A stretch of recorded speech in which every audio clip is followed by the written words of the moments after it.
وأشهد أن لا إله إلا الله الملك الحق المبين وأشهد أن محمدا عبده ورسوله صادق وعد الأمين والصلاة والسلام على أشرف الأنبياء والمرسلين وعلى آله وأصحابه أجمعين ومن تبعهم بإحسان إلى يوم الدين وبعد.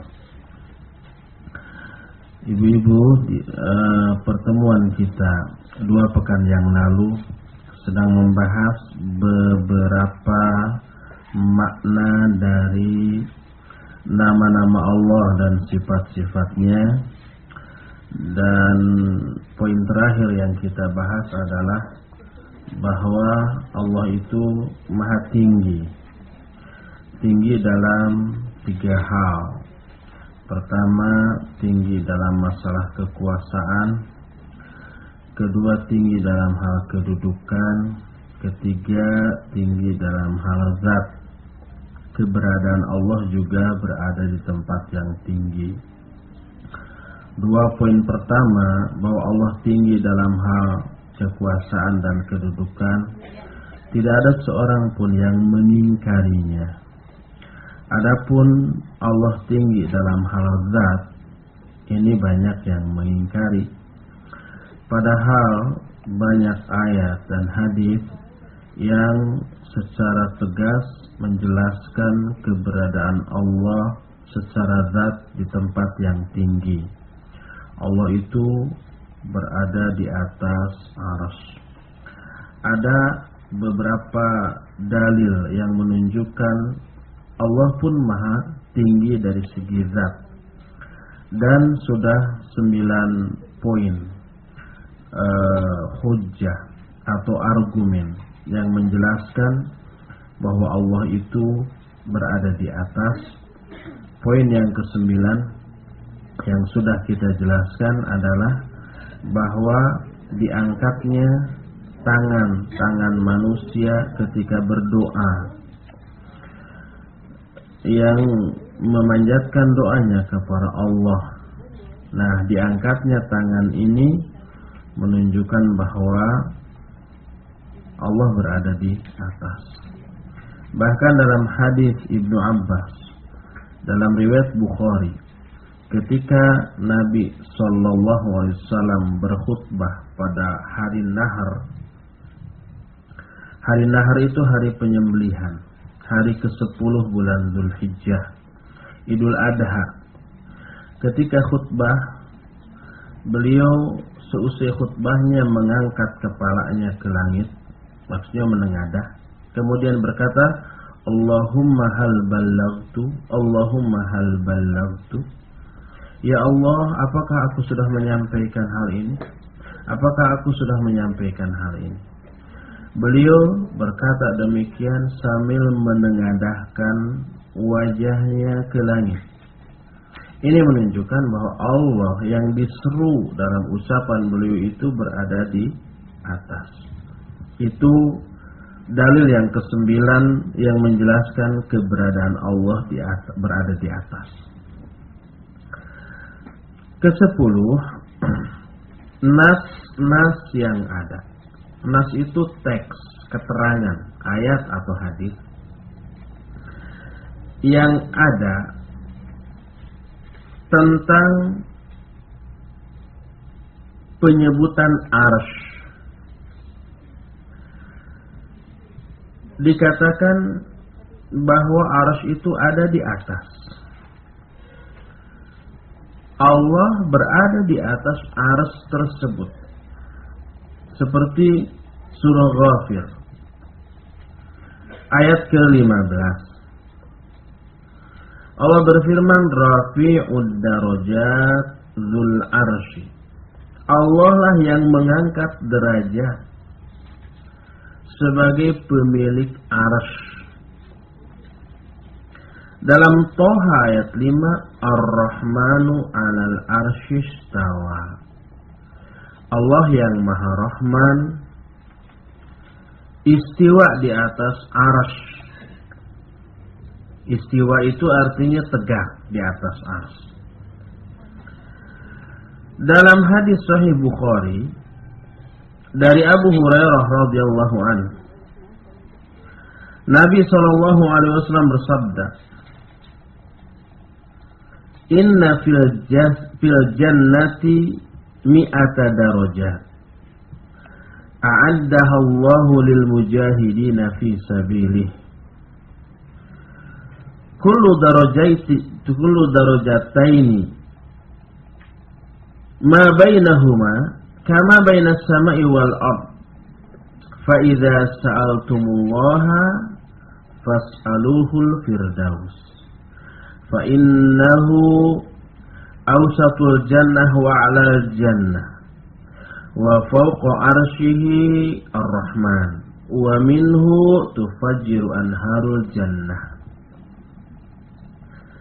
Kata Nabi sallallahu alaihi wasallam, sesungguhnya di dalam surga ada 100 tingkatan yang Allah sediakan bagi orang-orang yang berjihad di jalannya. Jadi bagi para mujahidin saja di surga itu ada 100 tingkat. Jarak antara dua tingkat, ya tingkat pertama ke tingkat kedua, sejarak antara langit dan bumi. Langit dan bumi, wah jaraknya menurut kita amat sangat super jauh, tidak akan terjangkau seumur hidup kita. Nah, sejauh itu pula jarak satu tingkat ke tingkat yang lainnya di surga. Ini ada 100 tingkat. 100 tingkat juga bukan seluruh surga, tapi itu adalah 100 tingkat yang disediakan khusus untuk mujahidin di jalan Allah. Maka apabila kalian mau meminta surga kepada Allah, mintalah surga Firdaus. Karena surga Firdaus itu adalah surga yang paling tengah sekaligus paling tinggi. Itu surga Firdaus. Ya paling tengah, ya paling tinggi. Bagaimana mungkin paling tengah tapi juga paling tinggi? Kalau paling tengah berarti ada yang lebih tinggi gitu ya. Nggak di tengah. Kalau paling tinggi berarti bukan di tengah. Maka dijelaskan, ini saya dapat penjelasan dari Syekh Muhammad Khalifah At-Tamimi ketika menjelaskan sebuah kitab aqidah berjudul Risalah At-Tadmuriyah Sunan Syekhul Islam Ibn Taimiyah rahimahullah. Beliau menyatakan bahwa tingkatan surga itu ibarat parabola, baskom yang tertelungkup gitu ya. Ibarat batok kelapa yang tertelungkup. Itu tingkatan surga. Sehingga yang paling tinggi otomatis juga paling tengah. Ya di tengah-tengah, paling tengah, ya juga paling tinggi. Seperti itulah tingkatan surga.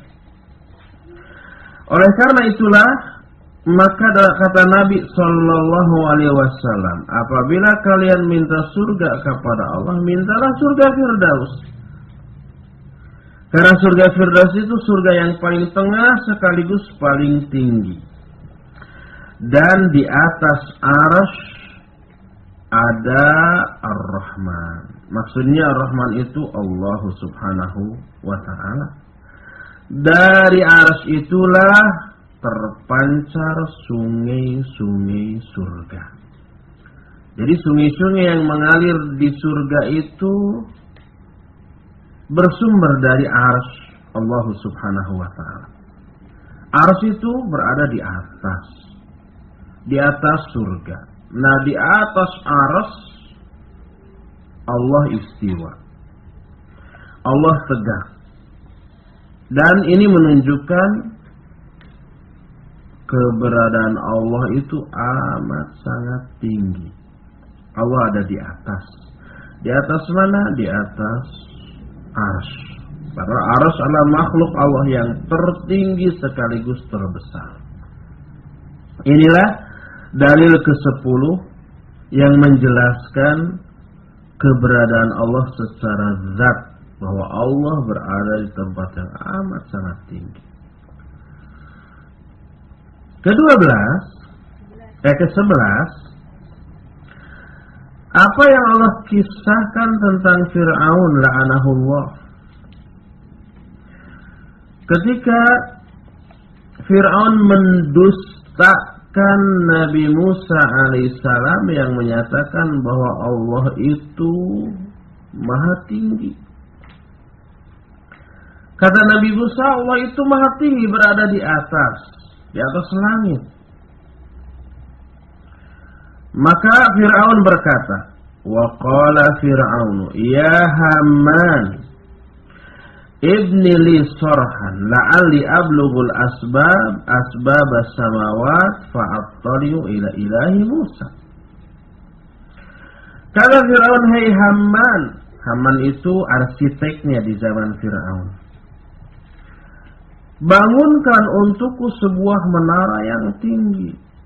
Aku akan naik ke menara itu sehingga bisa sampai kepada puncak-puncak langit, lalu aku akan bisa melihat kepada Tuhannya Musa, kepada ilahnya Musa, kepada sesembahan Musa. Jadi Fir'aun ngomong seperti itu mendustakan ucapan Nabi Musa alaihissalam yang menyatakan bahwa Allah itu adalah penguasa langit dan bumi, penguasa barat dan timur serta apa-apa yang ada di antara keduanya. Dan Allah yang menguasai seperti itu berada di atas langit, berada di atas seluruh makhluk dan terpisah dari makhluk, tetapi tidak ada sesuatu pun dari makhluknya yang tersembunyi dari ilmu Allah. Nah, ayat ini pun menunjukkan Allah ada di atas. Ke-12, tentang kisah bahwa Allah berbicara langsung kepada Nabi Musa ketika Allah itu menyatu dengan gunung, lalu gunung itu hancur luluh karenanya. Nabi Musa kan ingin melihat Allah. Kata Allah, coba lihat gunung itu. Kalau nanti gunung itu tetap pada tempatnya, kamu bisa melihat aku. Ternyata gunung itu hancur berkeping-keping. Kata Imam Ibnu Khuzaimah rahimahullah,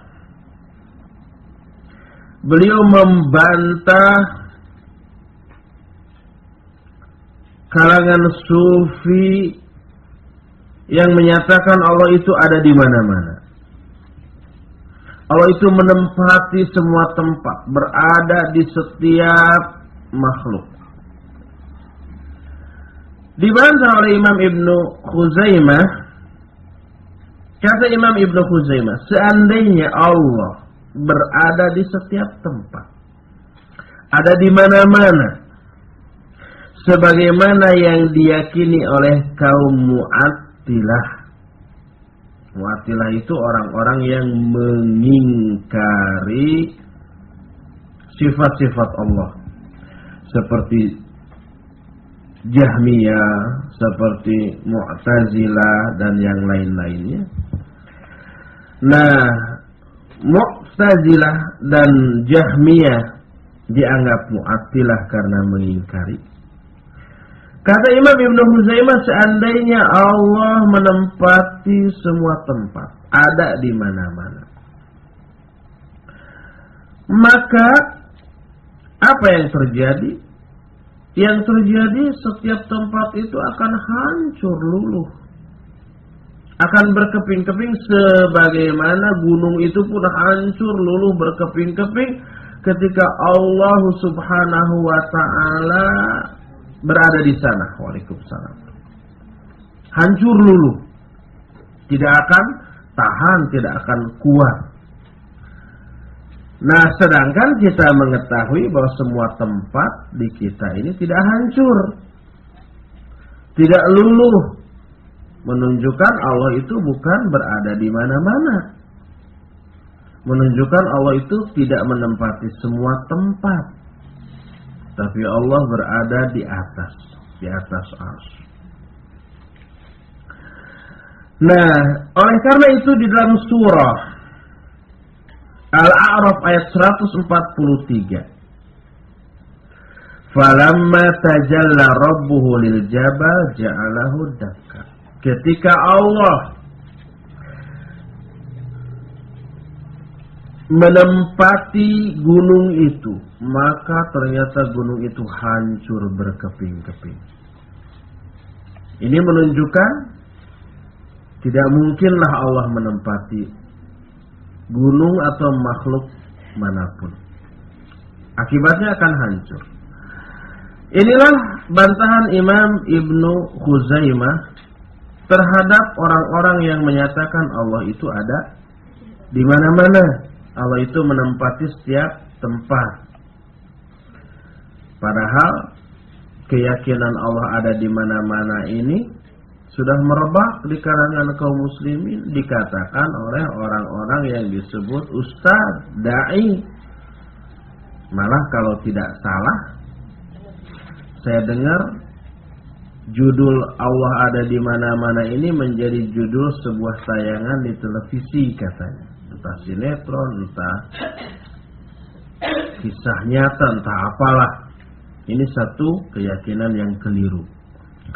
Itulah beberapa ayat dan juga hadis yang menunjukkan bahwa Allah ada di atas arsy. Selain ayat dan hadis, ucapan-ucapan para sahabat pun banyak yang menyatakan Allah berada di atas. Hanya 4 contoh yang saya kemukakan, yang dikemukakan di dalam kitab ini. Pertama, ucapan Umar Ibn Khattab radhiyallahu an. Kata Umar, innamal amru min hahuna, wa asyara biyadihi ila sama. Kata Allah, semua urusan itu hanyalah berasal dari sana nih. Beliau mengatakan begitu sambil menunjuk berisyarat dengan tangannya ke arah langit. Sanad hadis ini sahih berdasarkan syarat Bukhari dan Muslim. Juga ucapan Umar yang menyatakan wailul liddiyanil arab min diyanis sama. Celakalah para pemilik agama dunia karena melepaskan diri dari agama langit. Yang dimaksud agama bumi ini adalah agama yang dibikin oleh makhluk yang ada di bumi. Sedangkan agama langit adalah agama yang bersumber dari Allah yang ada di langit. Langit berarti di atas. Itu ucapan Umar. Kedua, ucapan Abdullah bin Mas'ud radhiyallahu an. Beliau menyatakan al-arsyu fawqal ma' wallahu fawqal arsy la yakhfa alaihi syai'un min a'malikum. Arsy berada di atas air. Nanti ada penjelasan Bu bahwa di atas 7 lapisan langit itu ada air yang di atas air ini ada kursi. Jarak antara air sampai ke kursi itu sejauh langit dan bumi. Di atas kursi nanti ada air lagi. Di atas air itulah ada arsy. Apa? Ulangi. Di atas langit yang 7 ini ada air. Di atas air ada kursi Allah. Di atas kursi ada air lagi. Di atas air ini ada arsy. Jadi persediaan air super banyak Ibu. Jadi Kata Abdullah bin Mas'ud, al-arsyu fawqal ma. Arsy itu di atas air. Allah berada di atas arsy. Tidak ada sesuatu pun yang tersembunyi dalam pandangan Allah dari amal-amal kalian. Serahasia pun amal kita, Allah lihat, Allah tahu, Allah mengawasi, walaupun dia berada di atas arsy. Ini ucapan Abdullah bin Mas'ud. Ketiga, ucapan Aisyah radhiyallahu anha.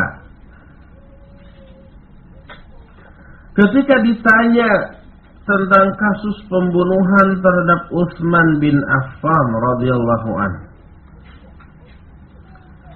setuju nggak dengan pembunuhan Utsman ini? Aisyah menjawab, walakin alimallahu min fawqi arsyihi anni lam uhib qatlahu.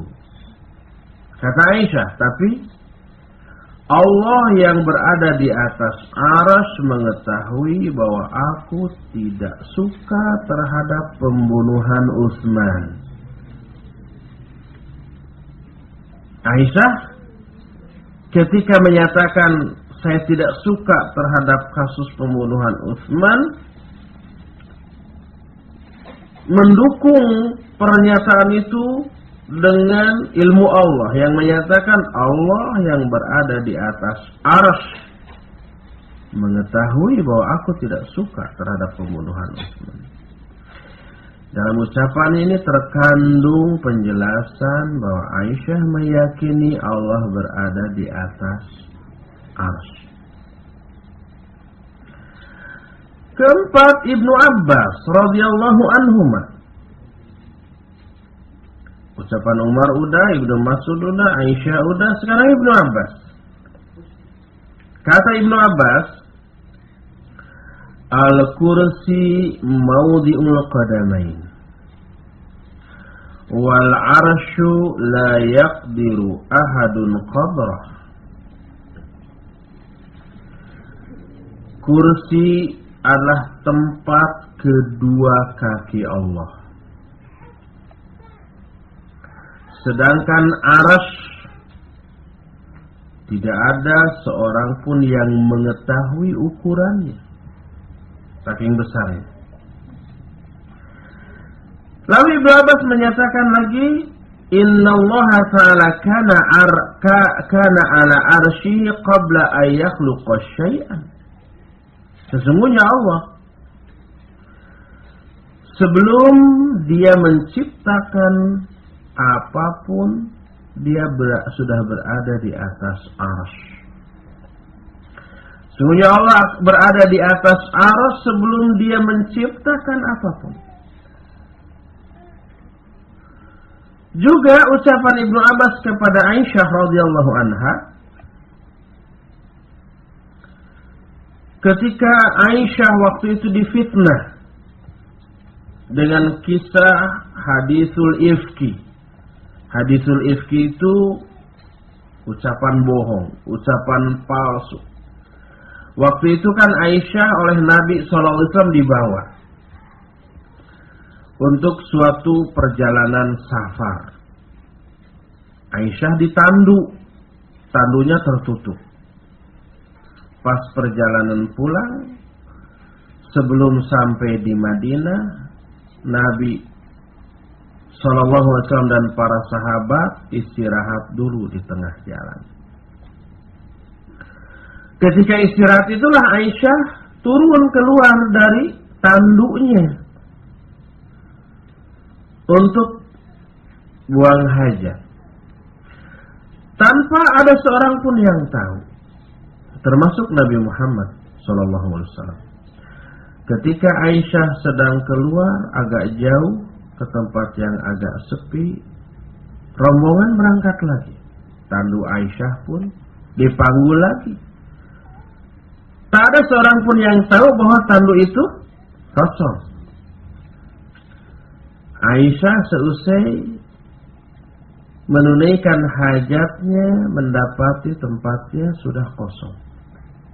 Dari kejauhan kelihatan rombongan Nabi dan para sahabat sudah jauh. Akhirnya Aisyah jalan kaki.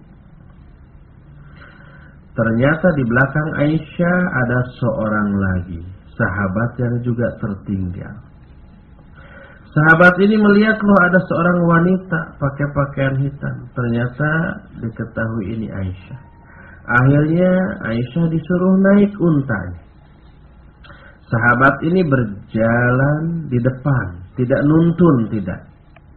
Di depan agak jauh, tapi tidak terlalu jauh juga. Untuk menjaga keselamatan Aisyah. Ketika rombongan Nabi SAW sampai di Madinah dengan para sahabat, didapati Aisyah tidak ada. Kemana? Lagi ribut-ribut, datang sahabat yang diikuti di belakangnya oleh Aisyah. Maka ini kesempatan emas bagi kaum munafikin untuk menghembuskan fitnah. Ditiupkanlah fitnah bahwa Aisyah itu telah berbuat perbuatan keji, kotor dengan sahabat ini. Dihembuskan fitnah seperti itu. Menyebarlah. Sampai Nabi Muhammad SAW pun terpengaruh. Sampai Aisyah didiamkan. Bahkan tidak ditanya, tidak disapa, tidak diajak ngobrol. Bahkan akhirnya Aisyah minta izin pulang ke rumah orang tuanya. Sampai nangis-nangis. Sementara fitnah begitu dahsyat merebak. Bahwa Aisyah ini telah berbuat keji, bahasa kitanya sekarang ini selingkuh dan seterusnya. Sampai turunlah ayat dalam Al-Quran, surah An-Nur, mulai dari ayat 11 sampai 19, yang menjelaskan bersihnya Aisyah dari tuduhan itu. Nah, jadi bersihnya Aisyah langsung diberitahukan oleh Allah Subhanahu wa ta'ala di dalam Al-Quranul Karim. Makanya pernah Ibnu Abbas berkata kepada Aisyah, wa anzalallahu bara'ataki min fawqi sab'i samawat. Kata Ibnu Abbas kepada Aisyah, Allah menurunkan bersihnya diri kamu dari fitnahan itu dari atas 7 langit. Allah kan berada di atas langit.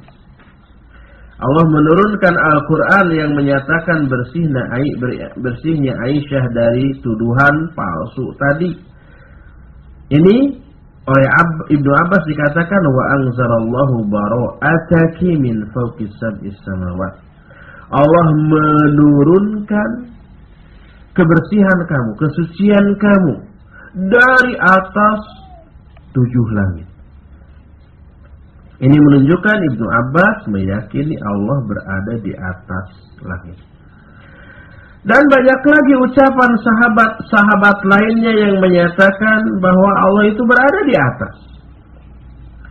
Tapi 4 sahabat yang tadi dikemukakan pun cukup untuk memberikan keyakinan kepada kita bahwa sahabat pun meyakini keberadaan Allah di atas langit.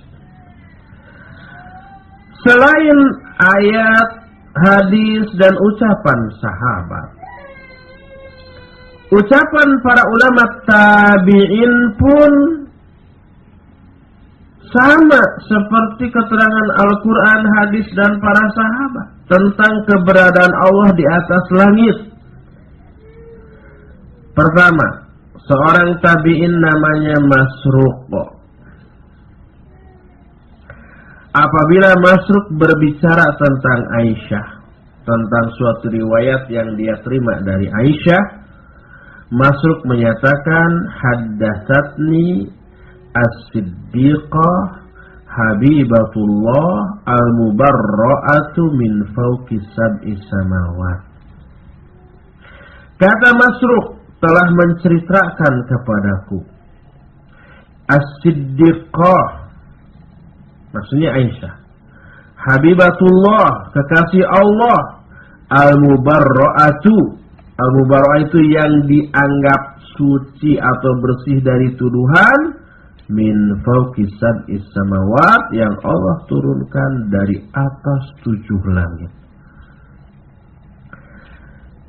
Ucapan Masruq ini menunjukkan beliau meyakini keberadaan Allah di atas. Kata Imam Az-Zahabi, sanad riwayat ini sahih. Kedua, Ad-Dhahhak. Ad-Dhahhak juga salah seorang ulama tabi'in. Tabi'in itu orang-orang yang sezaman dengan sahabat, tapi tidak sezaman dengan Nabi Sallallahu Alaihi Wasallam. Nabi sudah meninggal, tabi'in baru lahir. Para sahabat masih banyak yang hidup. Mereka belajar Islam dari sahabat. Kalau sahabat kan orang yang sezaman dengan Nabi, bertemu, beriman, dan mati dalam keadaan iman. Itu sahabat. Ada 4 kriteria sahabat. Sezaman, bertemu, iman, dan mati dalam keadaan iman. Salah satu aja di antara 4 ini tidak terpenuhi, bukan sahabat. Umpamanya bertemu sezaman tapi tidak iman, Abu Jahal gitu, itu bukan sahabat. Atau bertemu sezaman iman tapi setelah Nabi meninggal dia murtad, mati dalam keadaan kafir, bukan juga sahabat. Atau sezaman iman dan mati dalam keadaan iman tapi tidak bertemu, seperti Kaisar Najasyi. Kaisar Najasyi yang tadinya agama Nasrani, kerajaannya juga beragama Nasrani, iman kepada Nabi Muhammad SAW dan mati dalam keadaan iman, tapi tidak pernah bertemu. Para ulama mengkategorikan Kaisar Najasyi kepada kategori tabi'in. Ketika meninggal Kaisar Najasyi, Nabi SAW mensolatkan gaib, solat gaib. Dan sholat gaib ini dilakukan apabila orang muslim yang mati di suatu tempat tidak ada yang mensolatkan di tempat matinya. Seperti Kaisar Najasyi diurus secara Nasrani oleh orang-orang Nasrani, tapi dia muslim, nggak ada yang mensolatkan. Maka Nabi SAW melakukan sholat gaib. Adapun kalau mayat muslim di tempat dia meninggal sudah disolatkan di tempat tersebut, maka tidak disyariatkan sholat gaib bagi orang yang jauh. Makanya Nabi SAW tidak pernah mensolatkan sahabat yang mati di medan perang di tempat yang jauh. Tidak perlu, karena sudah disolatkan di tempat itu. Jadi kita juga demikian. Kalau ada saudara berada di kota lain jauh meninggal, kita nggak perlu sholat gaib di sini, karena pasti di sana sudah disolatkan. Kecuali kalau yakin belum disolatkan, seperti umpamanya korban tsunami di Aceh, banyak kan sampai ratusan ribu, itu tidak disolatkan. Siapa yang nyolatkan? Orang yang selamat pun jangankan sholat jenazah, ngurus jenazah, dirinya pun sudah stres, sudah depresi gitu, sehingga kita boleh sholat gaib di sini untuk saudara-saudara kita yang meninggal di Aceh umpamanya ketika itu. Nah, itu pengertian tabi'in. Tabi'in itu orang yang sezaman dengan sahabat, tidak bertemu dengan Nabi SAW dan menerima Islam dari sahabat serta meninggal dalam keadaan iman. Salah satu tabi'in tadi Masruq sudah. Kedua, Ad-Dhahhak. Ad-Dhahhak ketika menafsirkan Al-Quran surah Al-Mujadilah ayat ke-8 yang menyatakan ma yakunu min najwa salasatin illa huwa rabi'uhum. Tidak ada 3 orang yang berbisik-bisik kecuali Allah lah yang keempatnya. 3 orang berbisik-bisik, Allah mendengar, Allah lah yang keempatnya. Ketika menafsirkan ayat ini berkata Ad-Dhahhak, huwa fawqal arsy wa ilmuhu ma'hum aina makanu. Allahnya berada di atas arasy, tapi ilmunya selalu menyertai mereka dimanapun mereka berada. Jadi dimanapun mereka berada, apapun yang mereka lakukan, apapun yang mereka bisikan, Allah tahu. Ilmu Allah selalu sampai kepada mereka. Walaupun zat Allahnya sendiri berada di atas arsy. Ini Allah. Ketiga, Rabi'ah bin Abi Abdurrahman. Rabi'ah ini gurunya Imam Malik. Laki-laki.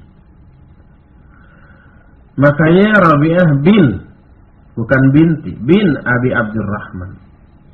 Bukan Rabi'ah al-Adawiyah. Kalau Rabi'ah al-Adawiyah, sufiyah wanita yang zindiq, sesat. Tapi ini Rabi'ah, laki-laki, ahli hadis, gurunya Imam Malik.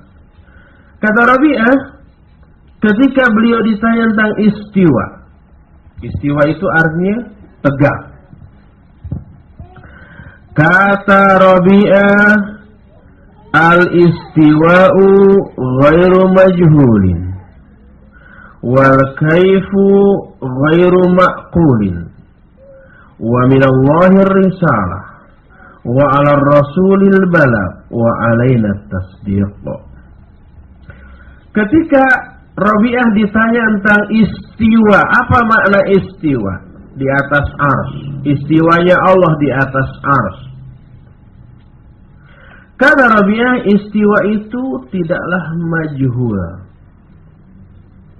Majhul itu tidak diketahui.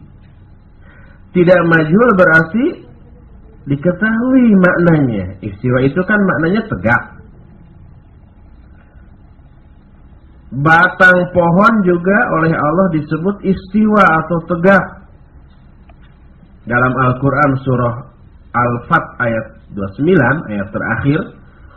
Al-Fat itu surah ke-48. Ayat terakhir, ayat ke-29. Allah berfirman tentang para sahabat. Kata Allah, kazar'in akhraja syat'ahu fa'azarahu fastaghlaba fastawa ala suqih. Para sahabat itu ibarat tanaman-tanaman. Kazar'in akhraja syat'ahu, yang mengeluarkan tunasnya. Fa'azarahu, lalu tumbuh. Fastaghlaba, lalu kuat. Fastawa ala suqih, lalu tunas itu istiwa di atas pangkalnya, di atas akarnya. Istiwa itu artinya tegak. Pohon tegak, tiang listrik tegak, tentara pasukan baris berbaris tegak, Allah juga tegak. Tapi tegaknya Allah pasti berbeda dengan tegaknya makhluk. Jangankan Allah dengan makhluk, makhluk dengan makhluk tegaknya berbeda. Tegaknya pohon berbeda dengan tegaknya tiang listrik, berbeda dengan tegaknya manusia gitu. Itu makhluk dengan makhluk. Apalagi makhluk dengan Allah. Jadi istiwa itu bukanlah suatu yang majhul maknanya. Bukan sesuatu yang tidak diketahui, tapi diketahui maknanya. Wal kaifu ghairu ma'qulin. Tapi caranya atau bagaimana istiwanya atau tegaknya Allah tidak bisa diketahui. Kalau tegaknya tentara, kita ketahui gitu, sering lihat. Kita juga bisa tegak begitu. Tegaknya tiang listrik, tahu. Tegaknya pohon, kita tahu. Tapi tegaknya Allah bagaimana? Kita nggak tahu. Makanya dikatakan wal kaifu ghairu ma'qulin. Bagaimana tegaknya Allah tidak bisa diketahui. Wa minallahi risalah. Dari Allah lah asalnya risalah ini. Wa 'alar rasulil balagh. Kewajiban Rasulullah untuk menyampaikan risalah ini. wa alaina tasdiq, dan kewajiban kita adalah membenarkan. Jadi wajib kita benarkan, wajib kita percayai Allah tegak di atas arsy. Dan tegaknya Allah di atas arsy bagian dari risalah ini, karena dicantumkan dalam Al-Quran. Kewajiban Rasul menyampaikan, kewajiban kita mempercayai, membenarkan. Wajib percaya, yakin, benar Allah itu istiwa, tegak di atas arsy. Tapi bagaimana tegaknya? Nah, ini yang kita nggak tahu.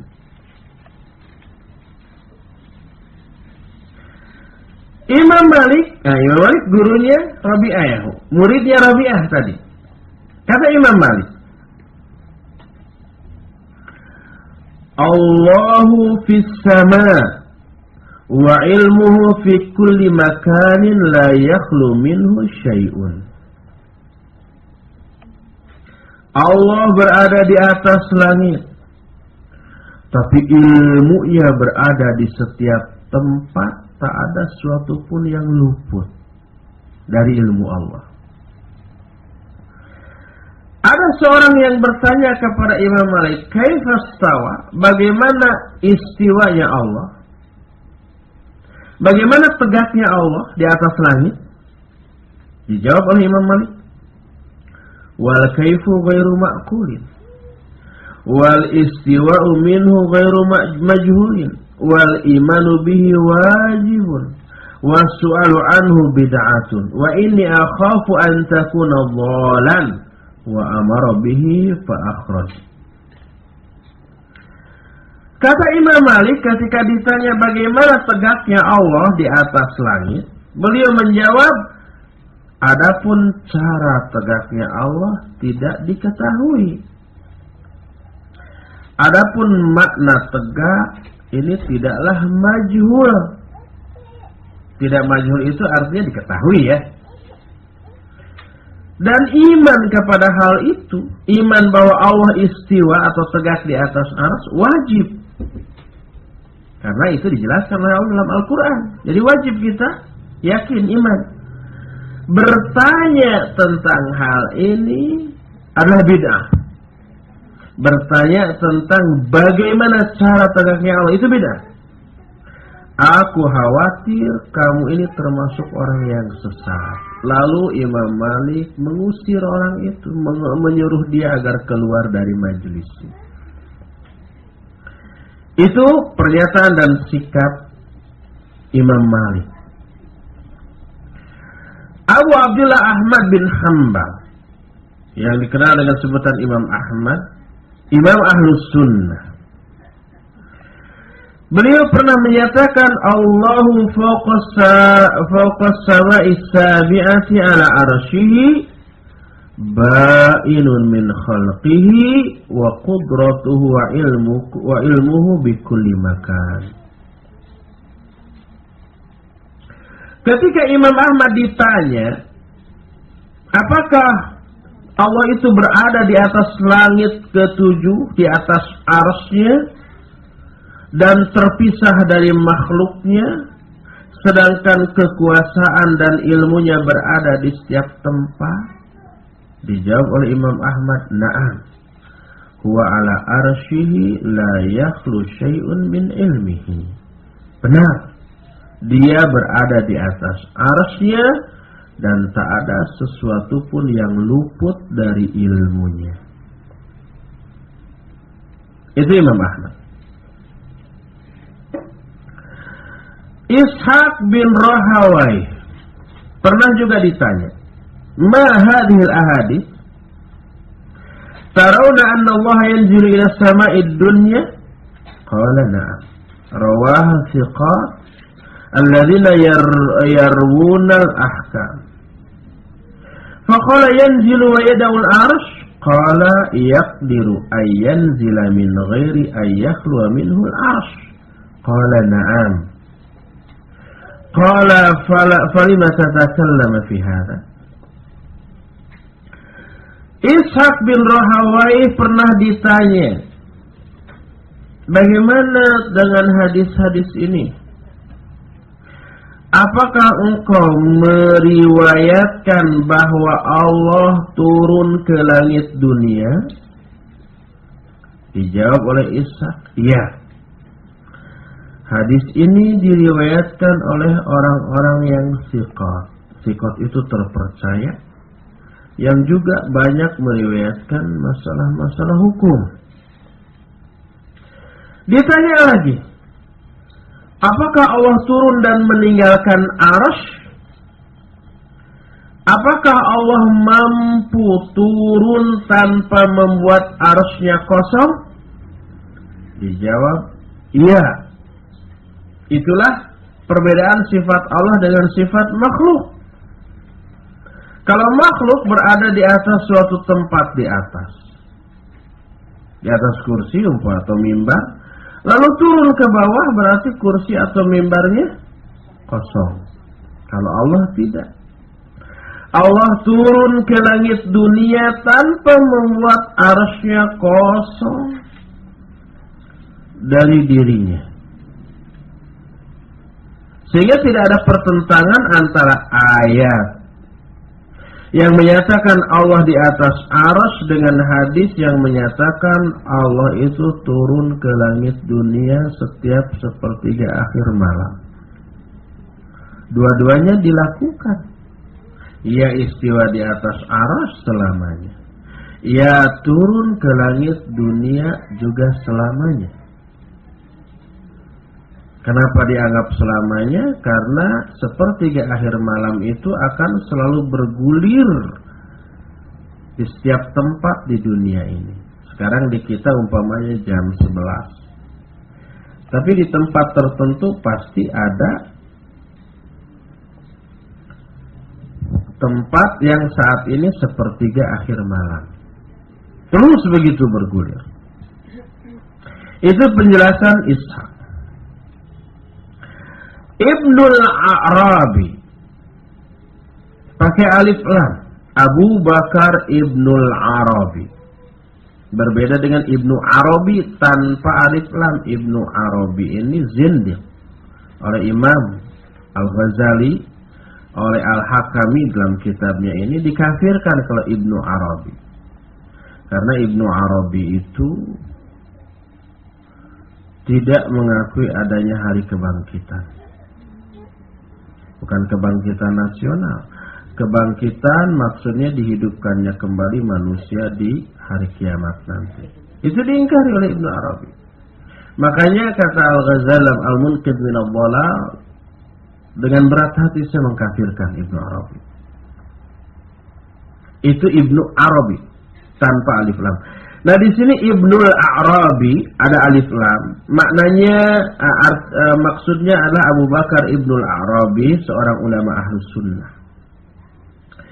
Pernah ditanya, ya Aba Abdullah, ma makna qawlihi ar-Rahmanu 'alal arsy istawa? Wahai Abu Abdullah, apakah makna firman Allah bahwa Allah yang Maha Rahman istiwa di atas arasy, tegak di atas arasy? Beliau menjawab, huwa ala arsyihi kama akhbar. Maknanya adalah dia berada di atas arasy sebagaimana yang dia beritakan. Ada lagi orang yang berkata, laisa kadzalik. Innama ma'nahu istawla. Faqala uskut, ma yudrika ma hadha? Al-Arab la taqulu lirrajul istawla ala syai' hatta yakuna lahu fihi mudad. Fa ayyuhuma ghalaba? Qila istawla. Wallahu ta'ala la mudad lah. Wa huwa ala arsyi kama akhbara. Thumma qala al-istila' ba'da al-mughalaba qala an-nabirah. Ada orang yang berkata, bukan begitu maknanya. Tapi makna istawa adalah istawla.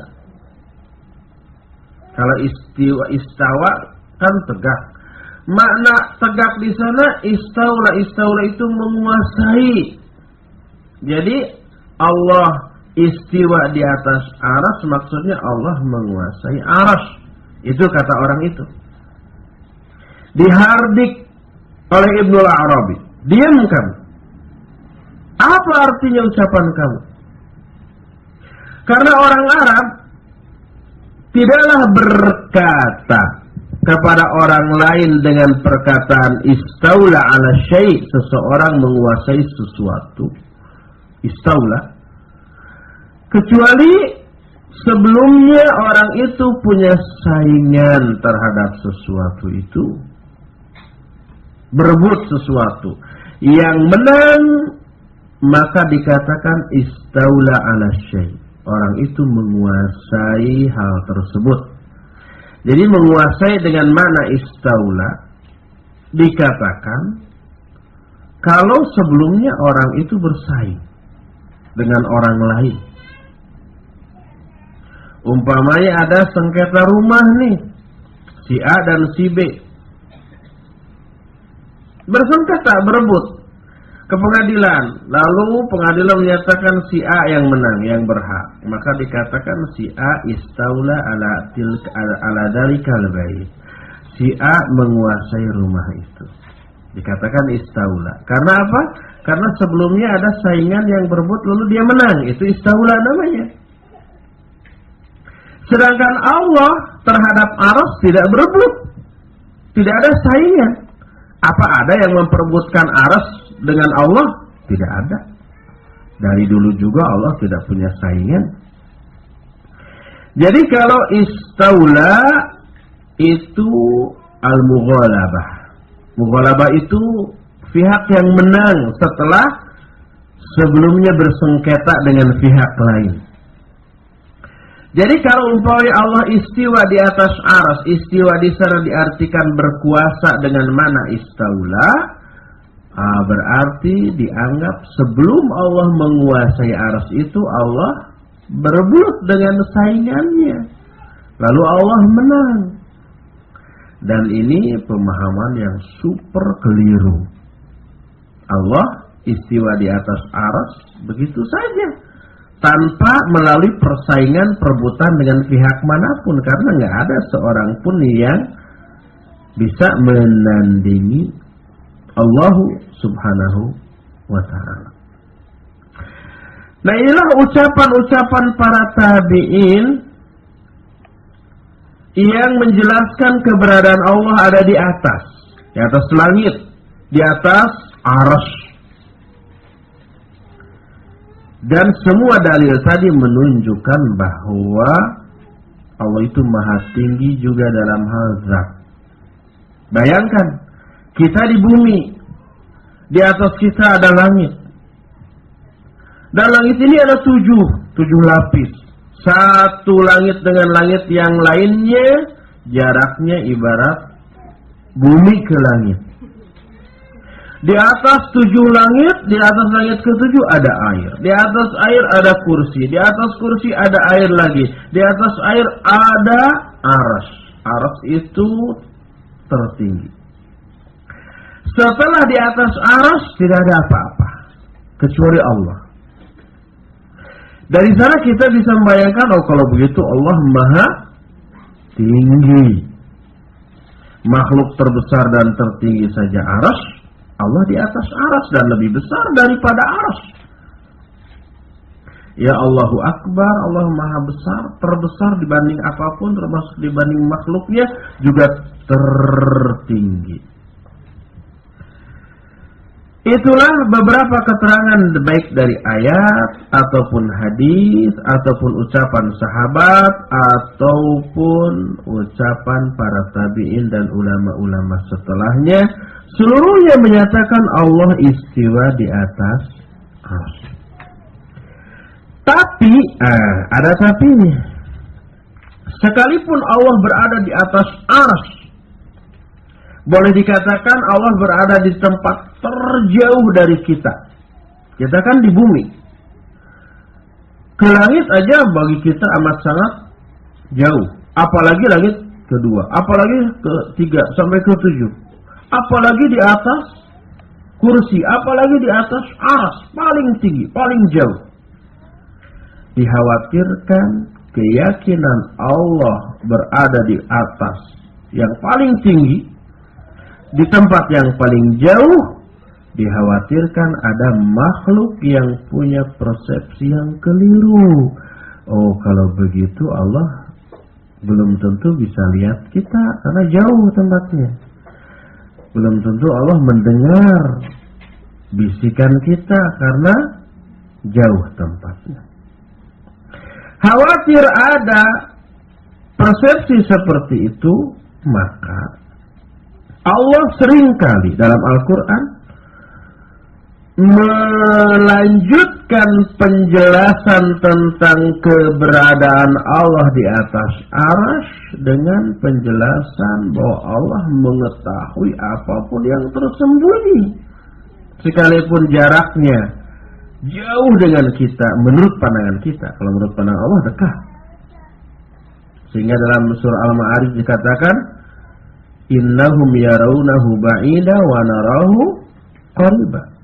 Mereka memandang Allah itu jauh, tapi kami, kata Allah, memandang dekat. Nah, sekalipun menurut pandangan manusia Allah amat sangat jauh, tapi Allah tekankan Allah mengetahui apapun. Sebagai contoh umpamanya dalam surah Thaha ayat 5 sampai ayat 7, kata Allah, Ar-Rahmanu 'alal 'arsy istawa. Allah istiwa di atas arsy. Tapi di ayat yang ketujuhnya, wa in tajhar bil qawli fa innahu ya'lamu sirra wa akhfa. Apabila kamu menjaharkan ucapanmu, maka sungguhnya Allah mengetahui baik yang rahasia ataupun yang tersembunyi. Lihat juga dalam Al-Hadid ayat yang keempat. Kata Allah, huwallazi khalaqas samawati wal arda fi sittati ayyam, tsumma istawa 'alal 'arsy, ya'lamu ma yaliju fil ardi wa ma yakhruju minha wa ma yanzilu minas samaa'i wa ma ya'ruju fiha wa huwa ma'akum aina ma kuntum wallahu bima ta'maluna basir. Kata Allah, dialah Allah yang telah menciptakan langit dan bumi dalam waktu 6 hari. Kemudian Allah istiwa di atas arsy, tegak di atas arsy. Ya'lamu ma yaliju fil ardi. Sekalipun Allah tegak di atas arsy, Allah mengetahui apa saja yang masuk ke dalam bumi dan apa yang keluar dari bumi dan apa yang turun dari langit dan apa yang naik ke langit. Allah tahu semuanya. Wa huwa ma'akum aina ma kuntum, dan Allah